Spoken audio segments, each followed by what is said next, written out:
Saya mahasiswa Fakultas Teologi UKIM dan di saat ini saya akan menjelaskan tentang bagaimana eklesiologi pada kalangan Lutheran. Simak videonya. Oke, untuk menjelaskan tentang eklesiologi Lutheran ada 12 poin penting yang akan menjadi dasar kita untuk memahami eklesiologi Lutheran. Poin-poinnya sebagai berikut. Yang pertama adalah munculnya identitas Lutheran. Yang kedua adalah pengakuan iman Award dan eklesiologinya.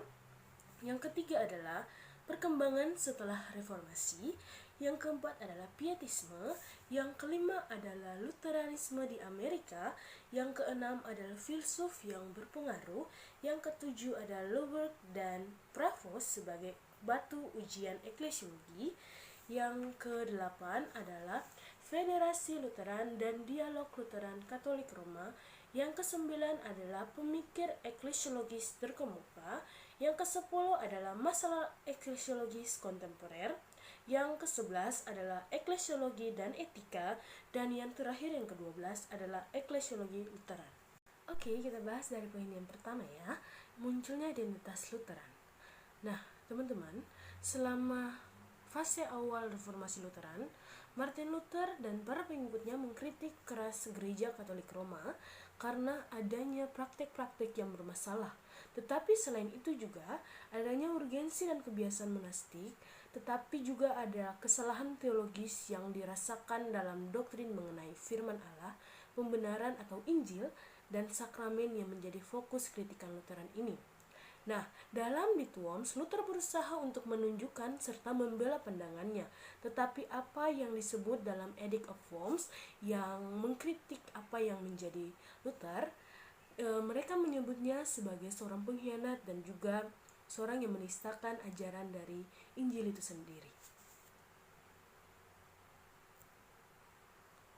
Tetapi, untungnya Luther pada saat itu dilindungi oleh keluarga-keluarga kerajaan atau orang-orang yang berada di kerajaan, sehingga keberadaannya dengan kaum-kaum atau orang-orang yang mengkritiknya itu tidak terancam.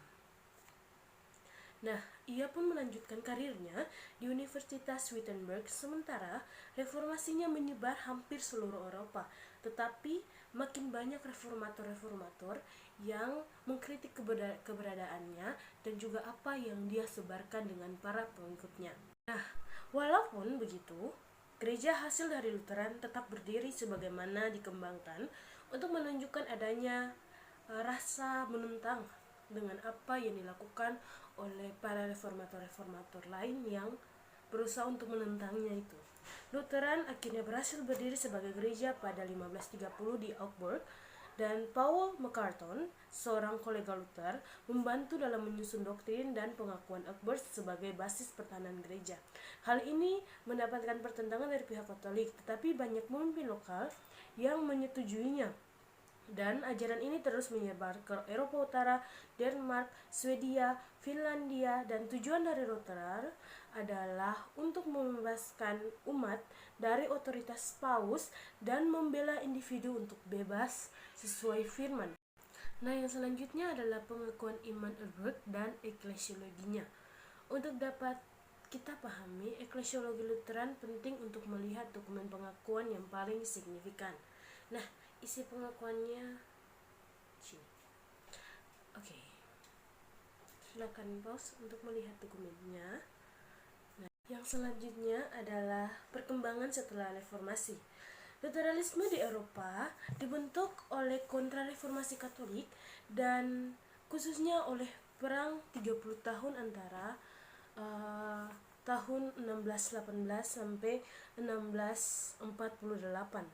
Dalam teologi universitas, periode ini didominasi oleh ortodoksi Lutheran dari tahun 1550 sampai 1650. Periode ini didominasi oleh ortodoksi Lutheran dari tahun 1550 sampai 1650. Ortodoksi Lutheran mendominasi Universitas Jerman dan Eropa Utara dengan upaya menetapkan doktrin untuk komprehensif dan menerapkan ide-ide kunci reformasi ke semua bidang teologi dan ekumenis. Pada saat yang sama, ini ditopang oleh buku-buku tulisan Johann Andre dan tentang spiritualitas dan banyak buku lainnya. Nah, kita sampai pada poin yang kelima, yaitu Luteranisme di Amerika. Luteranisme di Amerika mencontohkan pengaruh berkelanjutan dari periode sejarah yang berbeda.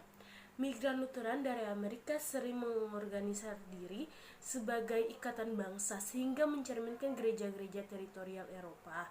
Pada saat yang sama, kelompok pietis yang dijelaskan pada sebelumnya sangat kritis terhadap Eropa dan berupaya mengembangkan pola-pola dari kelompok yang berbeda, dan akhirnya bergabung pada suatu gereja yang disebut Gereja Lutheran Injil di Amerika. Nah, sebelumnya itu ada kaum-kaum yang hanya berfokus pada pietisme, ada kaum-kaum migran yang berfokus pada perkembangan orang-orang yang berpindah dari satu tempat ke tempat yang lain dan berusaha untuk mengembangkan ajaran-ajarannya, dan mereka tergabung dalam kelompok-kelompok sehingga kelompok-kelompok ini awalnya sama-sama Lutheran tetapi mempunyai pandangan yang berbeda. Akhirnya mereka disatukan di dalam suatu pola gereja yang disebut Gereja Lutheran Injili Amerika. Nah, yang selanjutnya adalah pietisme. Pietisme sendiri adalah sebuah gerakan di lingkungan Lutheranisme yang berlangsung di akhir abad ke-17 atau bisa abad ke-18 yang menyebabkan kontroversi eklesiologis. Nah, dan perkembangan baru. Pietisme menentang struktur kaku dan intuisi teritorial dan gereja-gereja negara yang sekarang ada di Jerman akibat Lutheran. Dan di negara-negara lainnya, pietisme menganjurkan pembaruan spiritual dan sering menganggap bahwa komunitas yang beribadah sebagai jantung dari gereja sejati. Nah, gerakan ini bermula sebagai reaksi terhadap ritual-ritual yang mekanis dan formal yang mewarnai pelayanan di gereja Lutheran yang saat itu telah mapan, namun semakin kekurangan kebebasan untuk mengungkapkan iman secara penghayatan dan secara penuh. Nah, kita sampai pada poin yang kelima, yaitu Luteranisme di Amerika. Luteranisme di Amerika mencontohkan pengaruh berkelanjutan dari periode sejarah yang berbeda. Migran Lutheran dari Amerika sering mengorganisasi diri sebagai ikatan bangsa sehingga mencerminkan gereja-gereja teritorial Eropa. Pada saat yang sama, kelompok pietis yang dijelaskan pada sebelumnya sangat kritis terhadap Eropa dan berupaya mengembangkan pola-pola dari kelompok yang berbeda, dan akhirnya bergabung pada suatu gereja yang disebut Gereja Lutheran Injil di Amerika. Nah, kita sampai pada yang keenam, yaitu filsuf yang berpengaruh. Untuk ketahuan kita semua bahwa perkembangan dari Lutheran ini sendiri tidak terlepas dari adanya perkembangan ilmu pengetahuan dan juga perkembangan bagaimana orang-orang yang berilmu dan orang-orang yang suka mengkritik bagaimana suatu ajaran agama, melihat apa yang dilakukan Luther dan para pengikutnya. Nah, itu kita lihat sebagai filsuf-filsuf yang berpengaruh terhadap Lutheran ini sendiri atau filsuf Lutheran. Di situ ada Immanuel Kant, Hegel, Leibniz, dan Soren Kierkegaard. Nah, teman-teman, kita sampai pada yang ketujuh, yaitu Lobert dan Provos sebagai batu ujian eklesiologis. Pembentukan Persatuan Prussia pada 1817. Nah, teman-teman, ini merupakan pembentukan suatu persatuan di luar ajaran Lutheran. Ini merupakan persatuan yang ada di Jerman, dan perlu diketahui sebelum penjelasan yang tadi bahwa Jerman merupakan salah satu negara yang terkena dampak dari penyebaran Lutheran itu sendiri. Nah, pembentukan persatuan ini merupakan perkembangan eklesiologi yang sangat penting bagi Jerman. Dalam persatuan ini, gereja-gereja Lutheran dan Reformar akan digabungkan atas perintah raja. Nah, ini jelas memahamkan kita bahwa apa yang dibuat oleh raja ini sangat di luar dari rencana dari kaum Lutheran itu sendiri karena digabungkan. Nah, lebih lagi pada saat itu ada rencana dari serikat pekerja yang menggunakan ide-ide dari pietisme dan teologi Friedrich Schimmer. Nah, banyak Lutheran yang menentang hal ini Gagasan dasar eklesiologi persatuan Prussia dapat dijelaskan sebagai berikut, yaitu dasar pengakuan Protestan yang mencerminkan pengakuan umum dari berbagai pengakuan. Setelah itu gereja-gereja Lutheran di Jerman tetap berdiri walaupun terkena dampak Perang Dunia Pertama. Gereja-gereja tradisional tetap berjalan dengan tradisi Lutheran, entah itu dari sisi Protestan, dan baru kemudian disatukan dalam Gereja Lutheran Injil Bersatu setelah beberapa negosiasi itu pada tahun 1950-an. Intinya dari sini adalah perjanjian Nuremberg yang menjadi kutukan doktrinal tradisional antara Lutheran dan Reformer yang hanya menyatakan firman dan Injil tetapi tidak menyatakan eklesiologinya itu sendiri. Provo di sini membahas tentang keuskupan dan menyatakan tentang fokusnya pada pelayanan dan pengawasan, karena gereja haruslah terlihat hidup seperti yang diinginkan oleh kaum Lutheran itu sendiri. Nah, intinya adalah pada saat itu adanya pertentangan sehingga dari kaum Lutheran itu sendiri tidak dapat merendungi apa yang sudah menjadi perintah raja, sehingga mereka tetap bersatu walaupun dengan tidak berkeinginan bahwa itu bersatu. Yang kedelapan adalah Federasi Lutheran dan Dialog Lutheran Katolik Roma. Inti dari Federasi Lutheran adalah bagaimana mereka berfungsi sebagai asosiasi bebas yang mencampuri keyakinan eklesiologis gereja. Federasi Lutheran mendefinisikan dirinya sebagai asosiasi bebas Lutheran, tetapi alasan ini tidak valid secara teologi. Nah, Federasi Lutheran dunia ini berbeda dengan gereja-gereja Lutheran yang ada, karena ini berbentuk federasi yang di luar dari adanya hubungan oleh Luther itu sendiri. Nah, seperti pendapat teolog Jerman Peter Berman, kewajiban itu mengisyaratkan Federasi Lutheran lebih dari sekadar asosiasi bebas. Dialog Lutheran Katolik Roma yang dimulai pada tahun 1967 telah dilakukan dan dari pihak Lutheran oleh Federasi Luther. Selain dialog global ini, percakapan regional telah dilakukan oleh banyak negara, terkhususnya di Jerman dan Amerika Serikat. Inti dari eklesiologis muncul di seluruh dokumen global. Pertama yang muncul dari diskusi ini adalah Laporan Malta tahun 1975. Ini menampilkan bagian-bagian yang berhubungan dengan pelayanan kepausan dan persekutuan. Nah, teman-teman, karena di sini kita membahas tentang eklesiologi Lutheran, maka bukan hanya tentang Lutherannya itu sendiri, tapi bagaimana eklesiologinya. Nah, di sini pada poin yang ke-9 ada pemikir eklesiologi terkemuka. Nah, eklesiologi Lutheran tidak berkembang sebagai hasil pencapaian intelektual para pemikir individu terkemuka, melainkan dari interaksi dengan tradisi lain. Cukup mudah untuk menyebutkan pemikir individu mempengaruhi Lutheran, dan ini termasuk Friedrich Schleiermacher, Rudolf Schramm, dan mereka ini berbicara tentang lingkungan pietisme liberal, serta Karl Barth yang berpikir atau mengeluarkan pemahamannya mengenai neo-ortodoksi. Nah, tetapi akan menyesatkan bila kita memahami mereka sebagai seorang yang bergabung dengan Lutheran. Nah, tetapi sebenarnya mereka hanya menggunakan pemahaman mereka tentang bagaimana eklesiologi itu berkembang pada Lutheran. Dan ada juga Nathan Söderblom, Uskup Agung Swedia, yang berbicara tentang perdamaian ekumenis yang tentunya dibutuhkan oleh gereja-gereja Lutheran dan eklesiologi itu sendiri. Topik yang ke-10 adalah masalah eklesiologi kontemporer.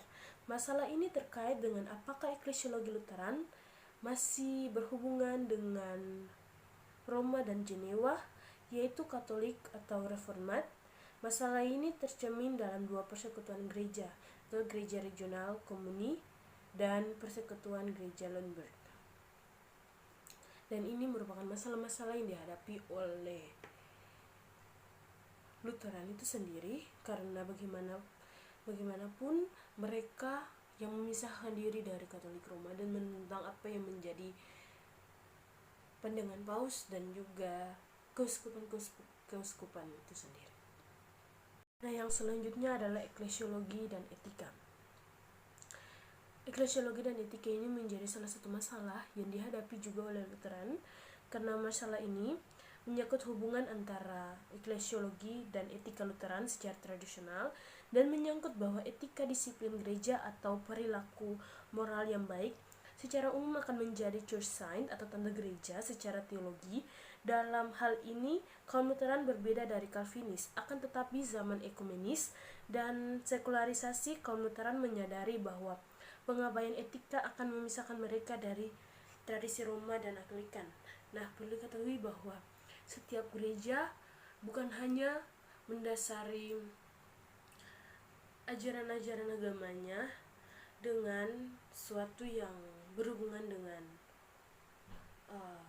aturan doktrin, tetapi juga dengan etika, karena dengan etika dapat menyeimbangkan dengan eklesiologinya. Eklesiologi mengenai bagaimana persekutuan itu terbentuk, bagaimana persekutuan itu berjalan, dan etika yang membimbing persekutuan itu bagaimana untuk melaksanakan proses bersamanya itu. Yang terakhir adalah eklesiologi Lutheran. Topik diskusi penting lainnya mencakup kepentingan relatif dari eklesiologi terstruktur dan teologi Lutheran.